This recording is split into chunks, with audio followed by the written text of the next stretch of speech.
Apreciados profesores y amigos, ¿cómo están? Gusto saludarles. Es Jorge Isaac Torres Manrique desde Perú.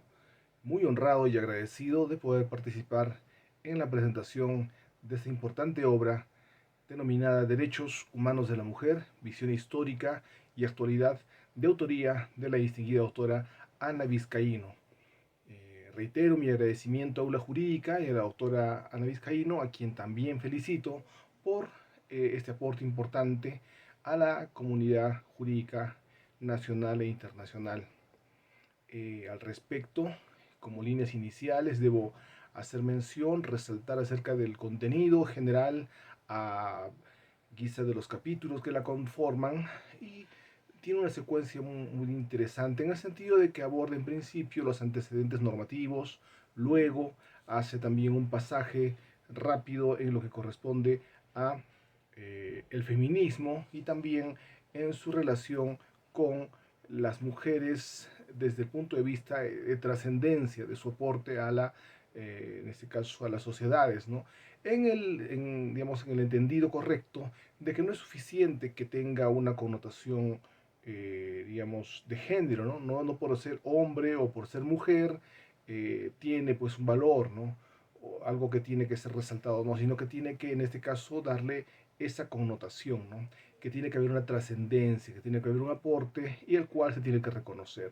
Luego también hace mención en lo que corresponde a las normas nacionales e internacionales que resaltan y que protegen y salvaguardan los derechos de la mujer.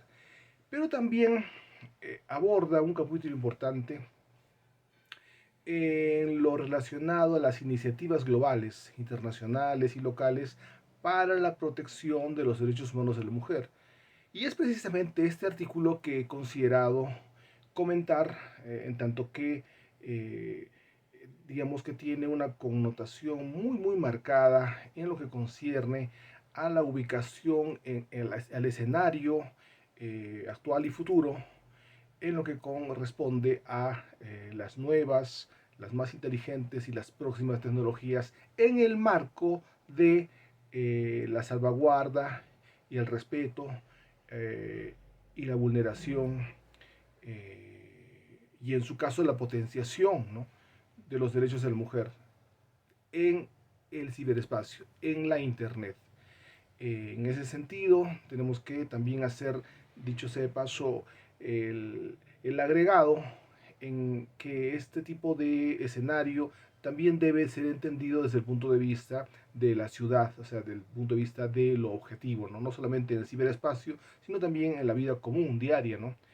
El derecho a la ciudad, ¿no? Así como es el derecho al ciberespacio, el derecho a la internet, el derecho a la ciudad.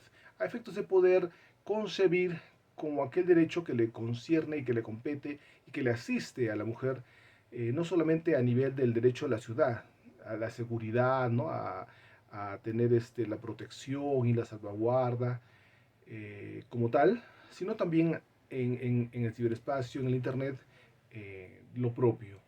En ese sentido, tenemos que decir inicialmente, repetimos este capítulo importante denominado, es el número 4, denominado Iniciativas Globales, Internacionales y Locales para la Protección de los Derechos Humanos de la Mujer. En ese sentido, la doctora Ana Vizcaíno de Panamá tiene pues a bien hacer un desarrollo importante, pero nosotros queremos resaltar lo relacionado a nuestro punto de vista en lo que concierne a, digamos, este enfoque y ese análisis importante. Y es que en principio es importante también traer a colación lo relacionado a la violencia sexual digital como ataque a las mujeres. Estamos hablando en principio a partir de la amenaza de difusión de contenido íntimo, en segundo lugar por la difusión de contenido íntimo también, en tercer lugar a través de la intervención de comunicaciones para la obtención de contenido y finalmente con la suplantación de identidad o creación de perfiles falsos para la obtención de contenido. Entonces esta violencia sexual se extiende también a estos espacios, ¿no? Y se requieren y se registran ataques, ¿no? Coordinados, denominados Zoom bombing o troleo en Zoom, que mayormente fueron ejercidos por hombres durante videollamadas con audiencias de mujeres en las que tomaban el control de la función del video o de compartir la pantalla para mostrar a la audiencia algún grupo de contenido pornográfico no solicitado, o incluso para llevar a cabo escenas sexuales en vivo, por ejemplo la masturbación. Pero luego amerita también analizar cómo es que se manifiesta esta violencia digital.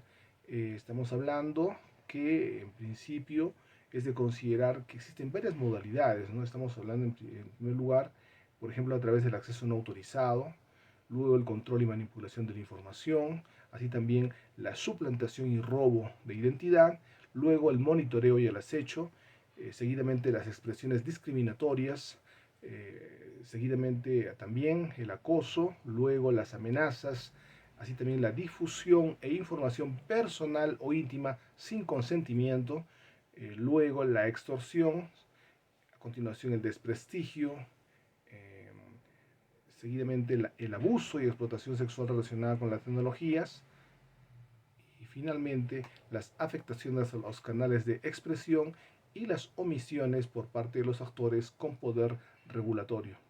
Entonces vemos acá que hay una situación muy marcada de parte del sujeto activo, pero también vemos que hay una suerte de dejar hacer y dejar pasar por parte de los responsables, en este caso de las autoridades, y que hay unas omisiones, ¿no?, del poder regulatorio que también hacen las veces de confabulantes o de coadyuvantes a ese tipo de accionar.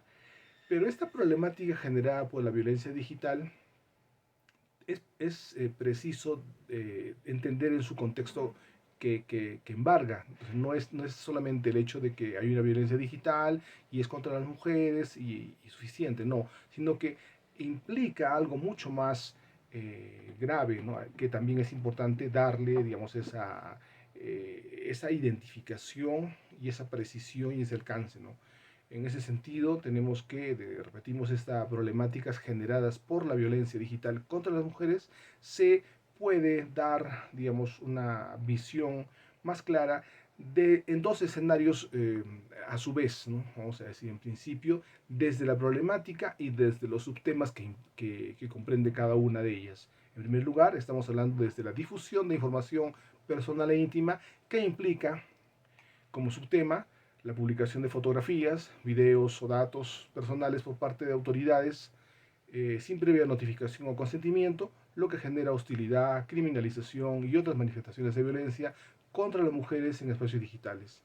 Luego, la filtración y distribución de imágenes íntimas sin consentimiento, situaciones que llegan a constituirse en formas de abuso y explotación sexual relacionadas con la tecnología. Seguidamente, en la segunda problemática, denominada acoso, amenazas y robo de identidad, se manifiesta a través de los subtemas, que es el acoso, amenaza y robo de identidad a través de medios digitales contra las mujeres por parte de los particulares.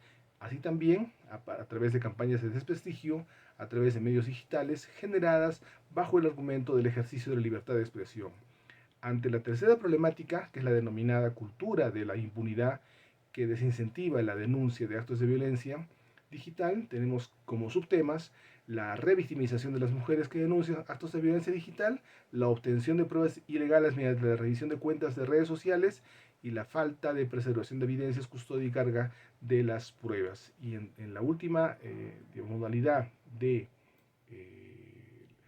o problemática, tenemos los obstáculos normativos y programáticos. Y los subtemas al respecto se manifiestan respecto de lo que son las reformas legislativas poco claras y enfocadas en un solo tipo de manifestación de violencia digital y con enfoque punitivo. Y finalmente, los retos en la regulación y la responsabilidad de las empresas intermediarias participantes en el espacio digital. En ese sentido, es también importante precisar que el acoso sexual y otras formas de violencia contra las mujeres y niñas es la violación de los derechos humanos más extendida en el mundo y que tiene su origen en la desigualdad y la discriminación de género. A propósito, es importante traer a colación que el programa ONU Mujeres, el año 2020, evidencia un contexto de acoso y de violencia sexual generalizado y sistemático en los espacios públicos en perjuicio de las mujeres. Y así tenemos que la ciudad de Guatemala se registró un 100% de mujeres que participaron en el estudio y que señalaron haber sufrido algún tipo de forma de acoso sexual durante su vida. En Quito, el 91% de mujeres habían experimentado acoso sexual en el espacio público en su vida. En Montevideo, el 84.5% de las mujeres había experimentado, digamos, no, acoso sexual en espacios públicos una vez en su vida, y esto, digamos, formaba parte de un grupo comprendido entre los 18 y 48 años, 44 años de edad. En Medellín, el 60% de mujeres percibe a Medellín como una ciudad insegura. Y en el Alto, el 96% de mujeres señalar haber sufrido acoso en espacios públicos alguna vez en su vida, y el 77% sintió miedo en el transporte público. A ello hay que sumarle la violencia institucional, ¿no? Es lamentable cuando la mujer se constituye o hace una llamada a la fiscalía, a la policía, entonces le dicen que seguro algo habrás hecho, seguro que tú has provocado, seguro que ¿no? hay una cuestión ahí que tú no has tomado en cuenta. Entonces ellos como que tratan de responsabilizar y desatender y ejercer ese tipo de violencia institucional adicional en contra de las mujeres. Dicho sea claro, acá lo que hay que tomar en cuenta, que es gravísimo, que es el derecho a que la mujer pueda transitar por la ciudad, es el derecho a la ciudad de la mujer, así como transitar de manera virtual en Internet no es una seguridad, no es igual que el varón. El varón puede transitar por las calles 12 de la noche, una madrugada, si no es tan peligroso y no pasa nada, pero la mujer no, tiene que estar acompañada o simplemente no transita por las calles. En igual manera en Internet. No olvidemos que cualquier fotografía que cualquier mujer publique en redes es motivo de comentarios subidos de tono y cuando no discriminatorios u ofensivos. Distinto es que si el hombre lo publica, ¿no? Entonces, si el hombre publica de repente con el torso desnudo, es motivo más bien de halago, ¿no? De repente de admiración, de aplausos, pero si la mujer lo hace, entonces es motivo de desaprobación, entre otros. Entonces ese tipo de situaciones vemos que es absolutamente diferente, vulneratoria abiertamente, es algo, digamos, innegable, ¿no? Notorio. En ese sentido tenemos que también ya entrar al plano, vamos a decir, más importante de fondo de este capítulo, que hace referencia a la iniciativa precisamente que en este caso llevan a cabo algunos países a efectos de, a nivel mundial, procurar ciudades seguras y espacios públicos seguros para las mujeres y las niñas. Entonces, en este caso, a propuesta de cada estado o de varios estados, es que plantean temáticas y respecto de las cuales sus compromisos. Así tenemos que respecto de la identificación y apropiación de soluciones relevantes en el contexto de población local, hubieron los compromisos por parte de Uruguay, donde se comprometieron a la creación de datos desagregados por sexo, y en Guatemala a diseñar intervenciones inclusivas con comunidades diversas.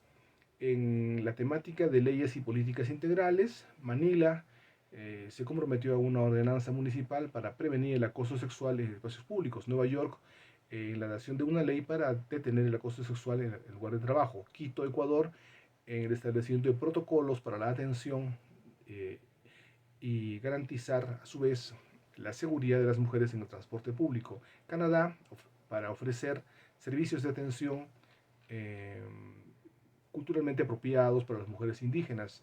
Y en México, la regulación de la movilidad que contribuya a abordar la seguridad de las mujeres. En lo que corresponde a la seguridad y viabilidad económica de los espacios públicos, India se comprometió al uso de auditorías de seguridad de las mujeres en espacios públicos seguros, Egipto a mejorar el transporte público para las mujeres y niñas, Nueva Guinea a garantizar la seguridad de las mujeres en el transporte y el empadronamiento o empoderamiento económico. En Egipto se comprometió a crear espacios seguros y amigables con y para mujeres y niñas, y en España a garantizar festivales seguros para las mujeres y niñas. En el tema de las normas sociales y de género transformador, Colombia se comprometió al cambio de normas sociales en múltiples niveles. México se comprometió a una campaña municipal para la prevención del acoso sexual en espacios públicos.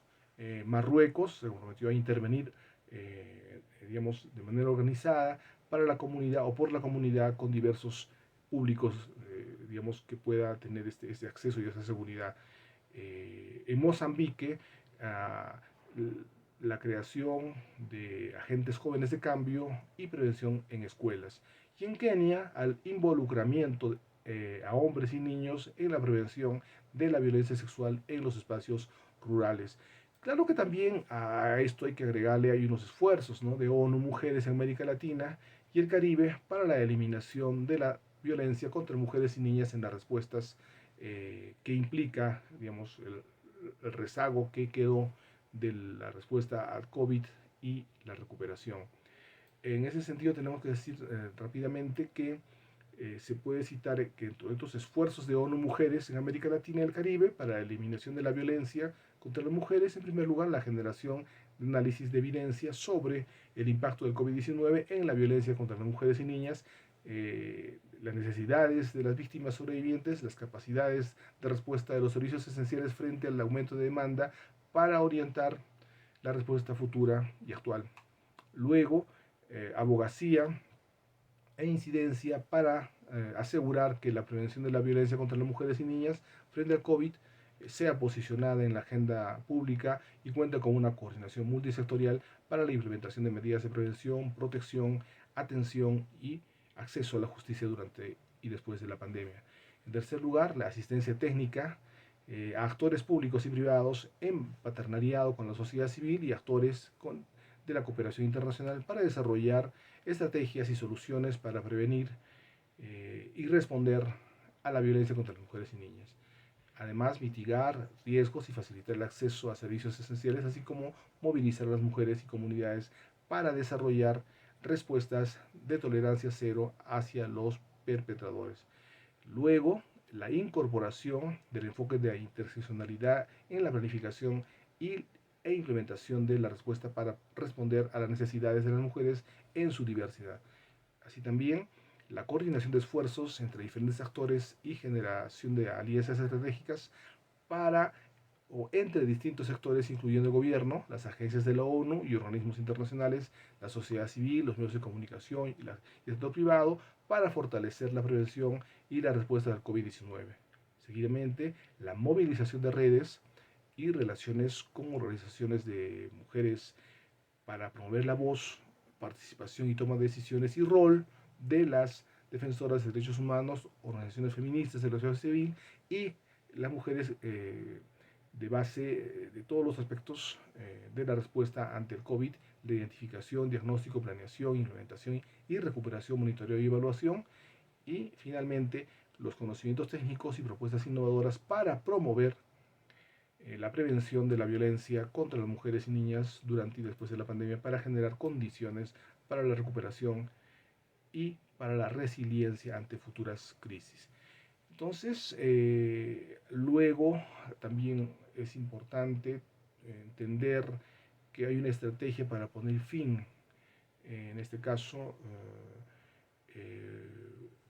o dar un giro, ¿no?, a esta violencia contra las mujeres en espacios públicos. Estamos hablando que es importante diagnosticar identificar intervenciones apropiadas al contexto con perspectiva de género, desarrollar e implementar leyes y políticas eh, integrales para prevenir y responder eficazmente a la violencia sexual en los espacios públicos, inversión de recursos en la seguridad y la sostenibilidad económica de los espacios públicos y el cambio de actitud y comportamientos para promover los derechos humanos de las niñas y mujeres a efectos de que puedan tener la posibilidad de disfrutar de los espacios públicos libres de violencia sexual.